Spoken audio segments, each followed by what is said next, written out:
Hello everyone, नमस्ते अनि स्वागत छ हजुरहरूलाई हिमालय किचनमा।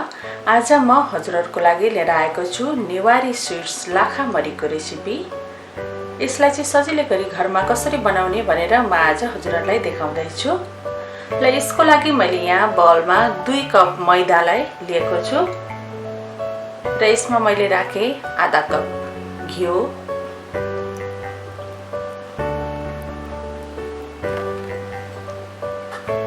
त्यसैगरी यसमा मैले राखे 1/4 चम्चा जति नुन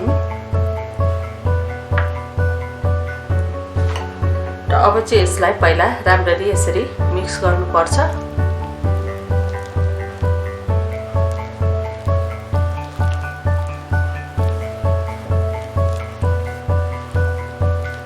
यसरी यसमा नुन राख्दा चाहिँ भरे टेस्ट ब्यालेन्स हुन्छ।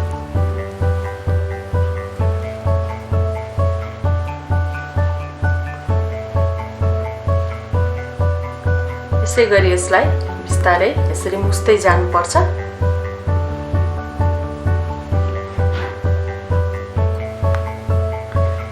र अब ती भएपछि यसमा बिस्तारै बिस्तारै पानी राख्दै अनि यसलाई डो बनाउँदै जानुपर्छ। एकैचोटि पानी राख्नु हुँदैन, यसलाई गिलो बनाउनु हुँदैन। लाखामरीको पिठो चाहिँ अलिकति सारो खालको नै हुनुपर्छ।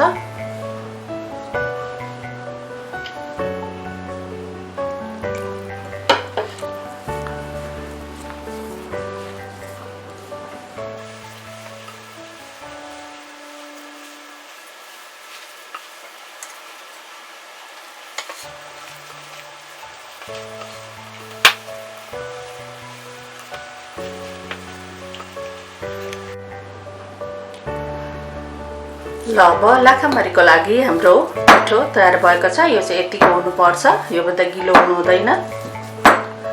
र अब यसलाई छोपेर 15 मिनेटको लागि राख्नुपर्छ। ल अब मैले यहाँ फेरि प्यान बसाएँ, यसमा मैले राखेँ 2 कप चिनी। अब चाहिँ म लाखामरीको लागि चास्नी तयार गर्दैछु।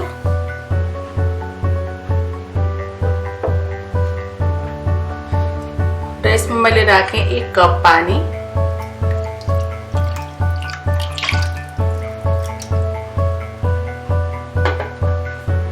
लाखामरीको चास्नी चाहिँ अलिकति बाक्लो खालको हुनुपर्छ। अब यसलाई यसै गरी उमाल्नुपर्छ।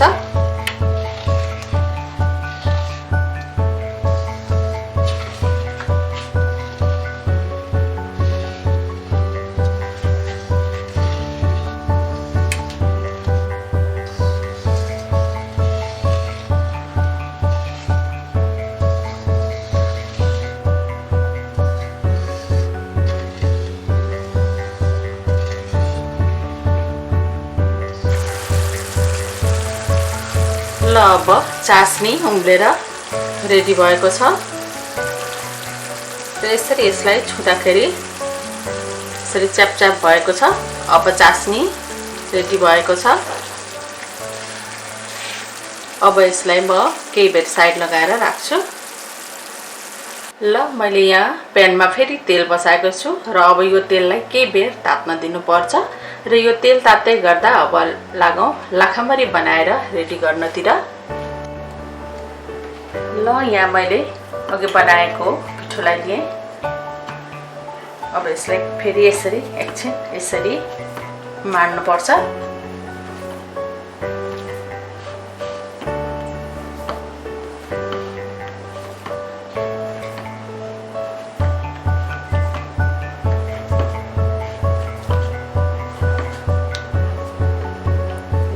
भएपछि अब मैले यसरी यसलाई काटेँ।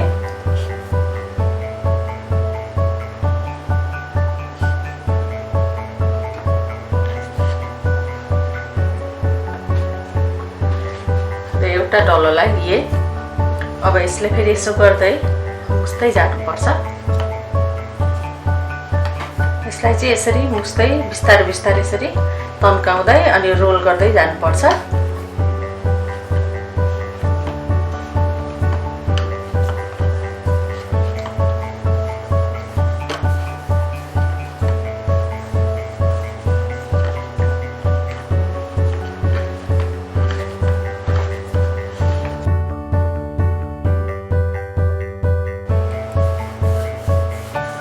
यसरी यसलाई तन्काउँदै अनि रोल गर्दै यस्तो बनाउनु पर्छ।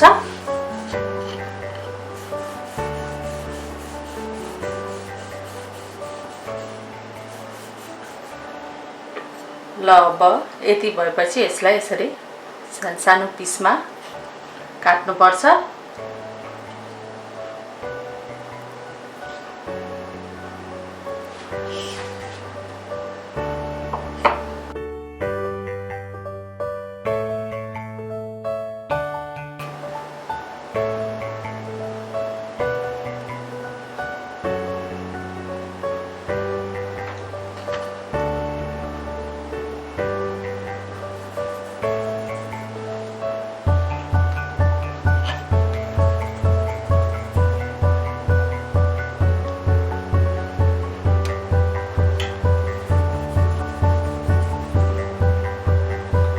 यसै गरी सबै लाखामरी बनाउनु पर्छ।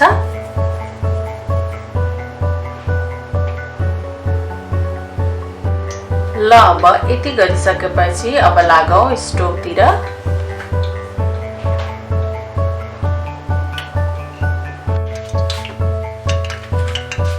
अब हाम्रो तेल रेडी भएको छ। लाखामरी बनाउनको लागि चाहिँ तेल एकदमै धेरै तातेको हुनुहुँदैन, यो मिडियम हिटको हुनुपर्छ। अब यसरी म यसमा लाखामरीलाई राख्छु।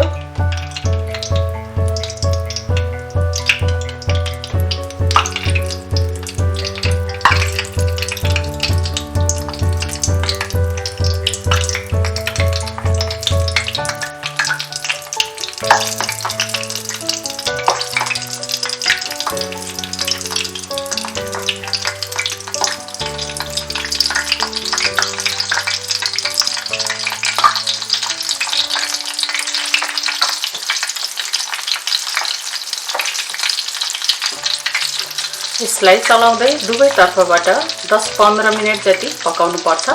हिट चाहिँ मिडियम हुनुपर्छ।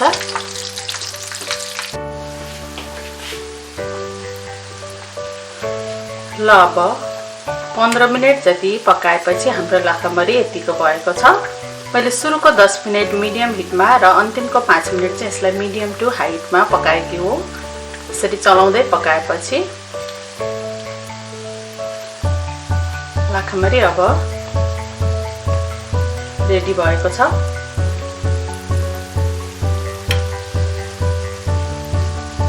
अब म यसलाई छिक्छु। ल अब हाम्रो चास्नी पनि यहाँ जमेर रेडी भएको छ। हामीले लाखामरी राख्नको लागि चास्नी यसै गरी जमेको हुनुपर्छ।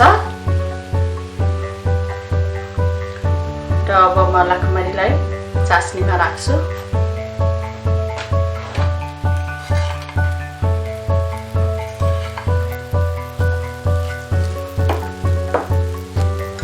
यसलाई चाहिँ यसरी सबैतिर चास्नी यसरी लगाइदिनु पर्छ। लाखामरीलाई चाहिँ धेरै बेर पनि राख्नु हुँदैन, चास्नीमा 1 मिनेट जति राखे पुग्छ। र केही गरी यो चास्नी चाहिँ धेरै जमे जस्तो लाग्यो भने यसलाई 1-2 मिनेट जति तताएर हल्का अनि फेरि राख्न सकिन्छ यसलाई।